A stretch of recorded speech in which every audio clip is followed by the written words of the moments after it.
What's up, guys? We just finished watching the Apple keynote, and there was some really exciting things came out in the Apple keynote. There's going to be... Yeah, I really want to get the iPhone 8. Actually, not really. I'm pretty good with my iPhone 7. The iPhone 8, which is the iPhone 7, yeah, pretty much. You got the X. Before people click off to this video, this is actually about By the way, this is the Nintendo Direct video. And I thought this Nintendo Direct was really interesting because it kind of showed Nintendo's strategy moving forward. They have these two lines of game releases, even though both systems are now handheld. Yeah. Because there's games that are DS games, right? Whether it was like the Phoenix Wright, like the Ace Attorney series, or Professor Layton, or the Pokemon Sun and Moon, Ultra Sun, Ultra Moon. These are games that people recognize as DS staples. These are games that have a history that goes back to the early DS and even Game Boy Advance or earlier. Mm-hmm. And the fact that Nintendo's supporting the DS platform with the games that DS people love is really great. Good on them for continuing the support of the 3DS games and not screwing over people that bought that. For me, it feels like it hasn't been out that long, you know, because I don't know, I'm old now, and I had the original Game Boy, and you know, and I had the Game Boy Color and all that. So for me, 3DS is still a pretty new thing, and if they were gonna like already discontinue it, it's kind of like I haven't even caught up to the 3DS games. The only game I've really played in depth for 3DS is Link Between Worlds, and I haven't really had a chance to play a lot of other games, and I want to, but I'm playing Superman 64. Like, I'm still catching up, man. Oh, what? Ah! What's happening? And honestly, like, I thought Nintendo was full of shit when they said in Nintendo Direct, oh, we're gonna keep supporting the 3DS. But we had new hardware. We had the new Nintendo 2DS XL come out. Mm-hmm. Just in this Nintendo Direct alone, they said that there's going to be a 2DS XL Pokeball edition, which is coming out with Ultra Sun and Ultra Moon. And there's going to be an orange and white new 2DS coming out, which is pretty cool too, because that's a color scheme we haven't seen since the Spice GameCube controllers. Mm-hmm. Remember the orange Spice GameCube controllers? Yeah, I had one. Mario and Luigi Superstar Saga. You said you didn't get to play a lot of handheld games. That was a Game Boy Advance game. I had Game Gear. Right. Well, yeah, exactly. No, I mean, no. I had, you know, I started getting into the Nintendo handhelds a little bit more. I had the SP and the Game Boy Advance and all that, and then I got like, you know, the DS and everything. I had like Contra 4 for, you know, and that's a great game and all that. But yeah, I think that's the only way that you could play as Probotector in an American Contra game. And correct me if I'm wrong. The robot from the European version. Contra 4, you're talking about? Yeah. I'd have to. I'm not sure if it's the only been a while, way, but you definitely can. You unlock it. Okay. They announced Goomba and Koopa Troopa amiibos. It's like, why did that take so long? You'd think that'd be like... Oh, that didn't come out already? You'd think that'd be like one of the first two that came out. Maybe they were holding on to them. They wanted to save some of the good ones for... Yeah, because it was always like Smash Brothers characters, and they're not Smash Brothers characters. True. So that was pretty interesting. So one of the things they announced, which was really cool on 3DS, was Mario Party the Top 100. Mm-hmm. Okay, I'm really excited about that. I'm a Mario Party fan. This game is a compilation of all the best, according to them, I guess. Yeah, I don't know. I wonder who picked. It's not like they had a survey. Yeah, but it's a lot of the better Mario Party games. I think that's a good idea. Like, why not put together a collection of some of the best ones? So a lot of people maybe haven't played the ones on N64, so if they're taking some of those and putting them as new, it'll be new for some people, so I think that's cool. I like that the games they showed, they teased a lot of the games. Like, one is definitely the N64 game, which is like the flag game, where you have to, like, it's like Simon Says. Yeah. The flags are different colors. And I guess it's just the mini games, like you're not going around the board. Yeah, which I'm good. I'm done going around the board. I like that aspect of it. Yeah, but they screwed it up recently. They did. So I think that not in this Direct, but maybe in the future they'll release a real Mario Party game that's not just a compilation of old ones. Right. If they go back to that, I would really, really like them to go back to the old formula, how it was in like Mario Party 5 or 6, like then when you're just going around the board like normal, or go back to like how it was honestly the first Mario Party game, the first and second. It's pretty good. It's like they had it pretty good then. So the next thing they talked about in Nintendo Direct was Metroid Samus Returns. So I'm going to do something that we never do on these things. We've managed to secure a 3DS capture card. We've never had one. Mm-hmm. Actually, there you go. On Cinemassacre, we've never done a 3DS. We've never done a 3DS thing. Guess what? Next week, you're going to see us play Metroid Samus Returns. Yeah, we're going to play it. So, nothing to say there, because we'll hear about it. Unless something goes wrong, technically, and we can't get the work. Yeah, but see, I got to make sure to make promises that we can keep. Yeah. Right? Because, like, technical issues are always a thing. Yeah. Yeah, so... Then they went on and they talked about Nintendo Switch, and they spent 1,000 years talking about Xenoblade Chronicles 2, which is like, I think Xenoblade Chronicles 2 kind of shows a little bit of Nintendo's development philosophy for the Switch. And I know that it's not a first-party game and all of that, but you have Zelda Breath of the Wild that they're still talking about here. They're releasing Zelda Breath of the Wild product a year after the game came out. So everything on Switch is about creating like these big experiences that they then they pile on top of. A lot of this is like they're adding little things to games that you already own, which is cool. And I think it's brilliant because like when you look at a PlayStation release or a Microsoft release, it seems like the games that are at retail cycle.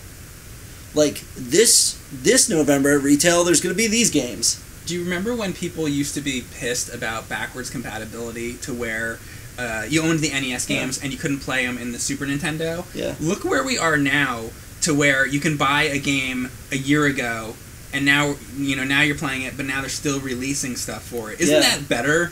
It is better. And I think, like, Nintendo, like, from GameCube on, you could buy, like, the Mario game the whole time the system was out. Mm-hmm. You could buy the Zelda game the whole time the system was out.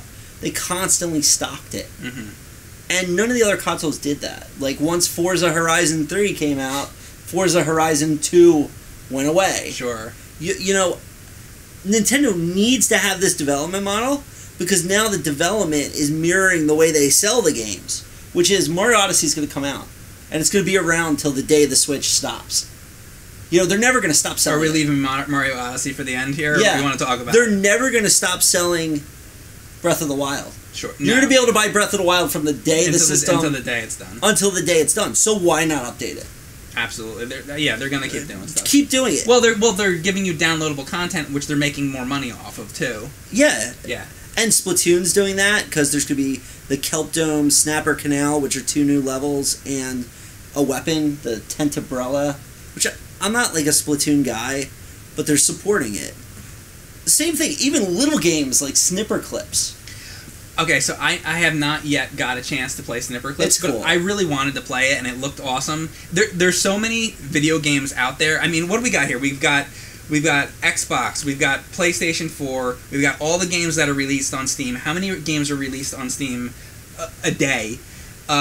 We've got the 3DS, we've got the 2DS, we've got the Switch. I mean, it's unbelievable, and we do this for a living. Mm-hmm. We're playing games all the time. I'm streaming games every day, and I do it every day, and I can't keep up. I never even got the chance to play Snipperclips, and I wanted to play it. Right. But so I just saw the preview for this game. I think it looks... I mean, I haven't played it, but it looks really cool to me, and I want to play it. And it's interesting because the Snipperclips Plus is going to be released in 2 ways. So for people who already have Snipperclips, they could download it as DLC. So it'll add on to the existing game. But for people who haven't played Snipperclips like you, you could buy the cart that has it on there. So, okay. So they're selling a physical copy. They're selling a physical copy if you don't already have the original. Okay. If you have the original, you could just buy a DLC, which will be cheaper. Oh, that's good. Which will be a cheaper choice. And that goes back to what I was saying about Splatoon and Xenoblade and Zelda. That they're like. Can I just say, by the way, also, I love collecting the little cards because I have I have the case that I wish I had here, and you open it up and you slip all the little things into it. Like I'm a collector. Yeah. I like to collect stuff, and I haven't felt that way in a while. Like with the like Wii U games and the Wii games, I go into like GameStop or something like that, and you look at like the Wii rack, and it's just like all these like white like almost like DVD case looking things, and you just look at them and you're like, I don't really want to have that. Like, it's not exciting, but Switch games are exciting. When you used to go and used to buy NES games and Super Nintendo games, that was exciting. Mm-hmm. You wanted to have them, you wanted to put them on your shelf. You know, like to this day, having NES games on your shelf is like, it's a collectible. It's awesome, you know? I feel that way again with the Switch stuff. There's gonna be a MOBA on Switch, Arena of Valor. Now, you've played more of that than me. Do you feel like you would actually play it on the Switch, or would you... Are you more like, I would rather just play it on a PC? Here's the thing about MOBAs. Okay. If no one plays your MOBA, you have nobody to play with. Right? Like, so this game is either going to do really well, and it's going to become like the Switch MOBA, like my first MOBA, or whatever. It's going to do really well regionally. So, like, everybody in Korea plays it, and nobody plays it anywhere else. Or it's going to die. Mm-hmm. I didn't like the marketing language. Because the way they talked about it, you could tell the person who wrote that had never played a MOBA.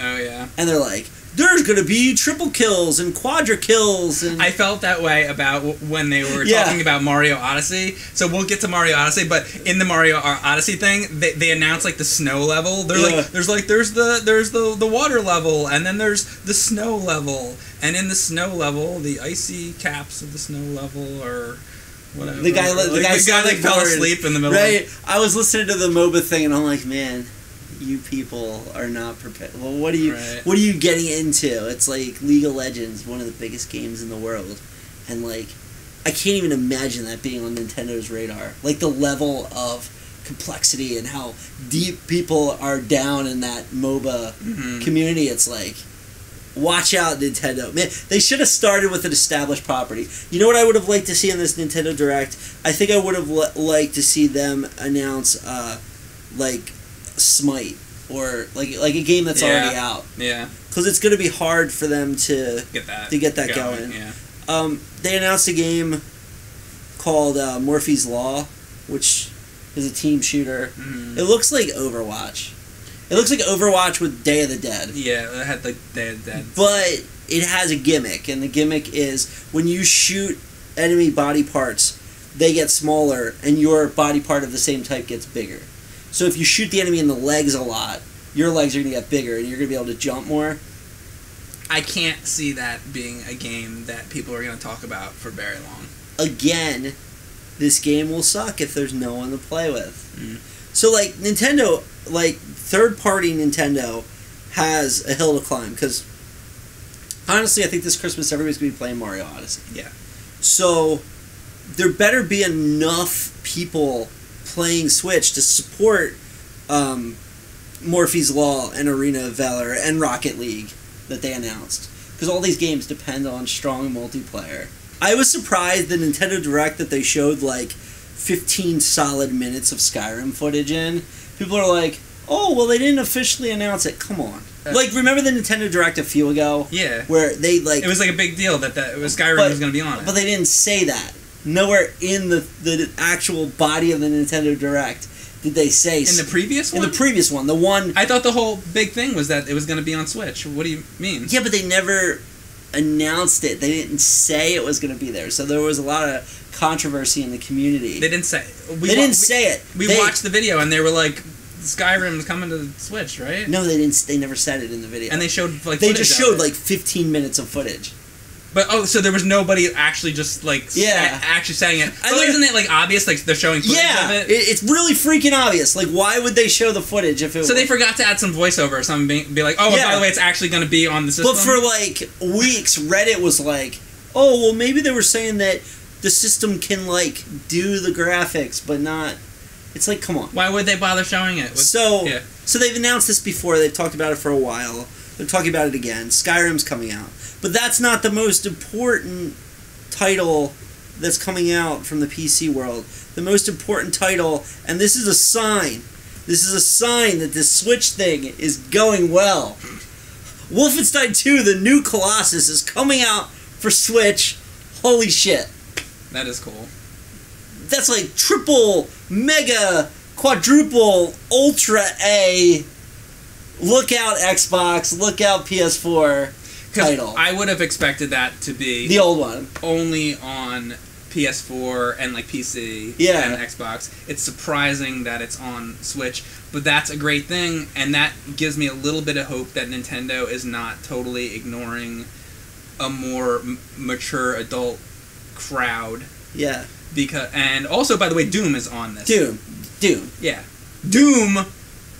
On Switch. Which is like... It's good. I mean, granted, Doom and Wolfenstein, they're both Bethesda. We know Bethesda's on board with Switch, right? It's good.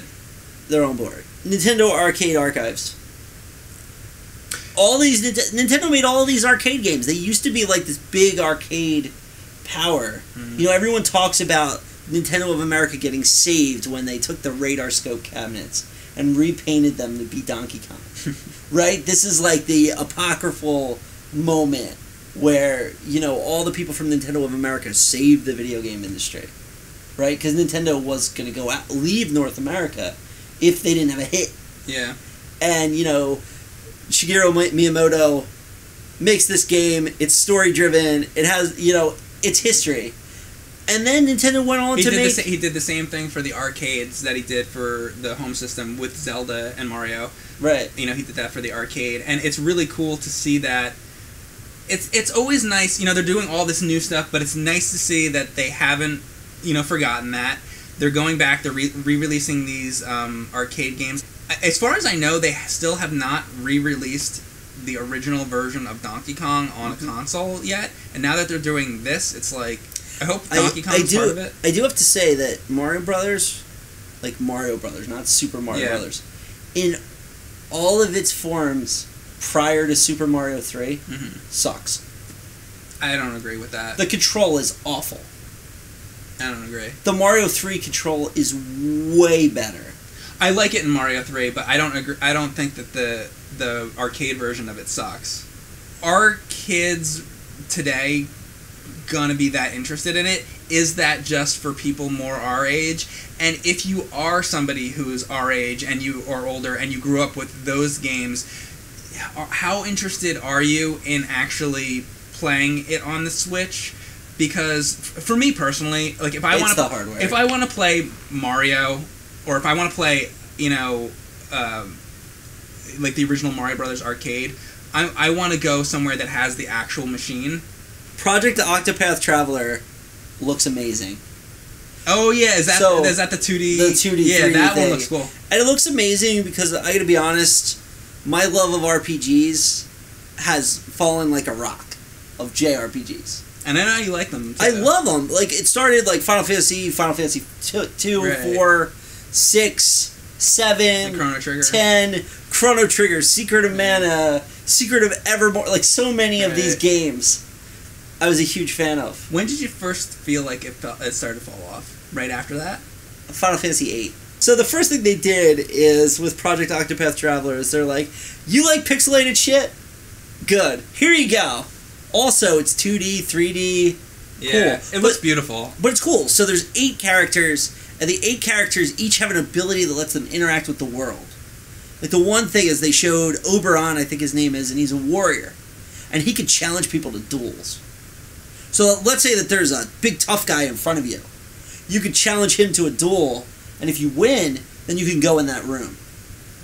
And they showed, I forget the girl's name, but she was a dancer, and she could allure people. Okay. Which caused them to follow her. And if they followed her, she could, like, let's say there was somebody that was lost.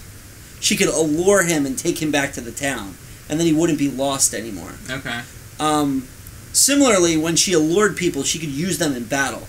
Kind of like Realm's sketch ability, where, you know, she could sketch a monster and it'll work with you. I don't know, maybe that's the way to explain it. Yeah.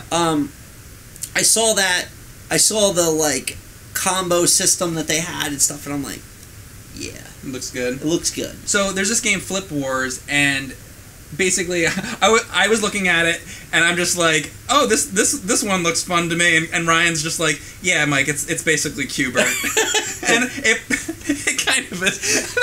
You know, There's a game Ryan, for me. So he's like, Ryan, there's this game coming out for Switch, and you're a little guy, and you gotta flip all the tiles to be your colors. And I'm like, it looks really good, and you're like, isn't that the same concept as Q*bert? I'm like, yeah, it looks great. I'm gonna play it. I know, right? Yeah. So Flip Wars has been out, so you should go play it. Yeah. But it's download only, so you won't be able to collect the card. Mm-hmm. Dragon Quest Builders was a game for Wii U. It's basically Okay. Minecraft with I didn't Dragon know Warrior characters. Okay. That's coming to Switch. I'm sure it's like the most popular game ever in Japan. Okay, have you played it? Do you know anything about it? No, but it looks cool.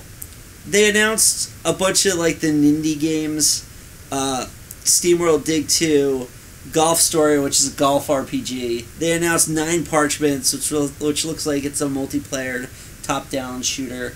Oh, okay, that sounds cool. Battle Chef Brigade, which is Adult Swim Games game. Tiny Metal, which is turn-based military simulator.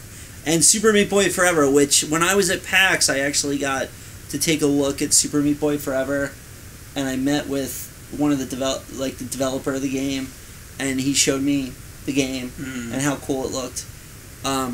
Everybody wants me to try to beat Super Meat Boy. I mean, look, you like hard platforming. Yeah. Yeah, that's what that's all about. I do. I honestly, I would probably play Super Meat Boy Forever. So yeah. So why is Lost Sphere spelled wrong? Was it spelled wrong? Was Sphere spelled wrong in Nintendo Direct, or is that really the way the game is? I thought that was weird. That's an RPG. Sonic Forces looks way worse than Sonic Mania. Sonic Mania was so good. Yeah. It was maybe my favorite Switch title, but yeah, this game looks like... The moral of the story is Sega should outsource their Sonic games, which is fun. Because, I mean, like, they've made laughable titles. Look at Sonic 06. Yeah. Well, we're past the 10-year anniversary of Sonic 06. That's insane. It feels like it came out yesterday. Yeah. So, Mike, there's this game. It's called Super Mario Odyssey. Wow. Which has a ship. And the ship is called the Odyssey. And it's shaped like a hat. Because Mario wears a hat. Holy shit. No, it really looks good. When I saw the first thing that they showed where Mario's going through the city and all that, I thought it looked cool, but I was like a little bit on the fence with it. I was like, alright, it looks alright. Now that I saw this, I'm much more excited for it. I mean, I obviously haven't played it yet, but from what I've seen, I feel like this game is more exciting to me than Zelda even, because this game seems more like Mario than Zelda seemed like Zelda. Like, when I looked at this game, they got the different levels. It's like the classic, Mario thing where it's like, one level, like in Super Mario World, where, one's the forest and one's the underwater and whatever. They're doing that. They have one level, like you said, one level is like the hats. And I like that they're not just doing, like, fire, ice, sky. They're like weird. It's like the Fizzy Ocean level. And it's not generic. Yeah, it's not generic, so that's cool. The game looks fantastic. There's so much in the game, and there's so much to talk about that it's like it's their biggest title. So it's not like it used to be with Super Mario Brothers, where it's like you go through the levels, you get the flagpole, all that, and that's about all there is. That's simplifying Mario, but this game, he's got the hat with the eyes, and there's all these different levels. He's got all these different outfits. Yeah, it's like every outfit from Mario history has everything from like the Mario Maker to Dr. Mario. Yeah, Dr. Mario, Safari Mario, Top Hat Mario. Mario's going on a Mexican vacation. It's just on and on. Yeah, and on. It's crazy. Just the level of stuff, and then there's stickers, and the stickers go on the ship, and it's like... I mean, Mario Galaxy was, I guess, a pretty big game, but, like, this game seems, for a Mario game, it seems bigger in scope than any other Mario game that I've seen. And they're like, you're done going to these worlds? Well, we got mini games. You're gonna play RC Pro-Am and jump rope and all this shit. It's like... It's like a million games in one, because I feel like they know... everybody is gonna buy that game. Yeah. You're not gonna have the Switch and not have that game. Yeah. It's the Mario game for the system. So since everybody's gonna buy it, they want to make it the best and include everything in the kitchen sink, and they're really doing that, and it looks awesome. It looks great. It looks like a game you're gonna play for forever, and they're definitely like there's all this new stuff like the outfits and stuff. But they're embracing, I mean, the Mario 64 style gameplay. Yeah, they are. Like, which is smart. They're moons instead of stars, but it's the same shit. You go in the level, you find the thing. Yeah. You go to the next part. They even show like the top-down map. Yeah. Where you're exploring these worlds and finding the stuff. It really seems like they had a real vision for the game, though. Like they actually seem to care about it and really. Take the Mario that you had before, make it like this more, I guess, open world experience, and but I just like that it seems like they're retaining the feeling and the what's the right word for it? The feeling of what Mario Brothers is. I felt like they lost that a little bit with Zelda.